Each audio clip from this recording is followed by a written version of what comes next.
राजधानी दिल्ली में रविवार सुबह मौसम का मिजाज बदला और दिल्ली में तेज हवाओं के साथ झमाझम बारिश हुई।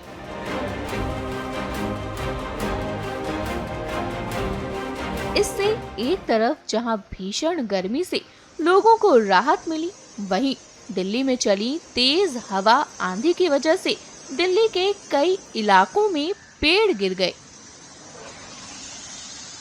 वहीं दिल्ली के सफदरजंग एन्क्लेव में आंधी के चलते एक मोबाइल टावर भी गिर गया, जिससे हड़कंप मच गया।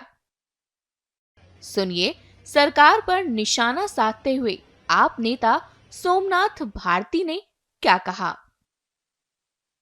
दुखद है इस प्रकार की घटना घटी है, लेकिन सुखद ये है कि मोबाइल टावर उस दिशा में नहीं गिरा जहां लोग रहते हैं। मैडम कपूर यहाँ खड़ी हैं, इनका घर इसके जस्ट पीछे है। अगर इसकी दिशा उस तरफ होती तो कितना जान माल का नुकसान होता, उसका अंदाजा लगाना मुश्किल है। अगर ये दिन में हुआ होता तो कितने लोगों की मौतें होती, इसका अंदाजा लगाना मुश्किल है।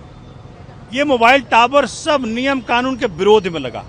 रेजिडेंट्स यहाँ पे लगातार कहते रहे, सबसे मिलते रहे, सबसे मिन्नतें करते रहे। मैं इनके साथ गया, एमसीडी से आके मिला, लेकिन वो नहीं माने और यहीं पे सबके इच्छा के विरोध में मोबाइल टावर खड़ा कर दिया। हमने कहा कि भाई ह्यूमन हैबिटेशन है, जनता रहती है, एक तो रेडिएशन का चक्कर तो है ही, लेकिन साथ में अगर किधर उधर हो गया तो क्या होगा। वही हुआ जिसका अंदेशा था, लेकिन परमात्मा का आशीर्वाद है कि ये गिरा दूसरे तरफ। और आज हम मांग करते हैं कि क्षेत्रीय विधायक भी, उनके पास भी लोग गए थे, उन्होंने भी ना सुनी। जो एमसीडी के लोग थे उन्होंने भी ना सुनी, पुलिस ने भी ना सुनी। कहते हैं कि एमपी के पास भी गए थे, उन्होंने भी ना सुनी। तो अब कहाँ जाएं ये? अब तो भाई हर तल पे आपकी सरकार है, केंद्र में भी आप हैं, स्टेट में भी आप हैं, एमसीडी में भी आप हैं। अब जनता कहाँ जाए?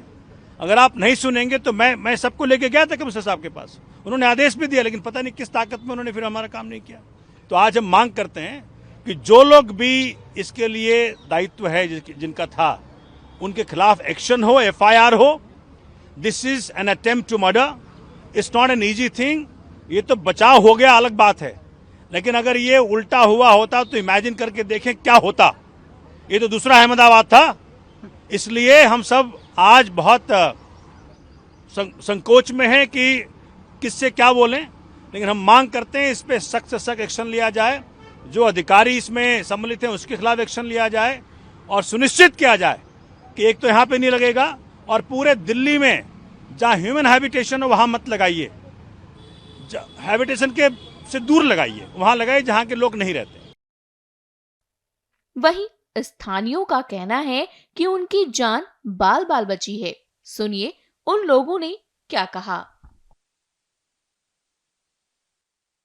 ये जो टावर गिरा है उसके जस्ट पीछे हमारा घर है, पर अब ये देखते हैं ये रात को 4 बजे गिरा है। ये तो भगवान की कृपा थी, हमारे ऊपर भगवान का आशीर्वाद था कि ये दूसरी साइड में गिरा। अगर ये उस तरफ गिरा होता, सोचो मैं, मेरे बच्चे, मेरी फैमिली सोए हुए थे, तो क्या होता, कुछ भी हो सकता था। तो इसलिए हम तो ये सरकार से प्रार्थना करते हैं। पहले भी हमने बहुत अपोज किया, लेकिन किसी ने हमारी नहीं सुनी। तो अब यही है कि इसको यहाँ से हटाया जाए। हम तो कहते हैं यहाँ पे लेटा है तो लेटा ही रहने दो, कि यहाँ पे अब सबका रास्ता बंद हो, जब तक पता चले। आगे जब ऊपर जाके जब सब कंप्लेंट करेंगे तभी सरकार को पता चलेगा कि इतना करने। ये नाला है, नाले के ऊपर बना है। झूठ बोलकर बोला कि यहाँ पर लाइट लग रही है, पर वो तो भगवान हमारे साथ थे। हम तो गुरु जी का आशीर्वाद करते हैं, तो यहाँ पर ना लगे। सुबह 4 सवा 4 बजे के करीब ये पोल गिरा है, और अगर हम लोगों ने इतना प्रोटेस्ट किया, इतना मतलब हमको पुलिस ने कोई साथ नहीं दिया। सबसे बड़ी बात, कोई किसी ने भी, किसी एमएलए ने, किसी ने भी हमारा साथ नहीं दिया। कोई थोड़ा बहुत गाइड किया सोमनाथ भारती जी ने हमारे को यहाँ पर आके, जबकि उनका कोई मतलब लेना देना भी नहीं इसमें, मगर उन्होंने हमारी पूरी हेल्प करी।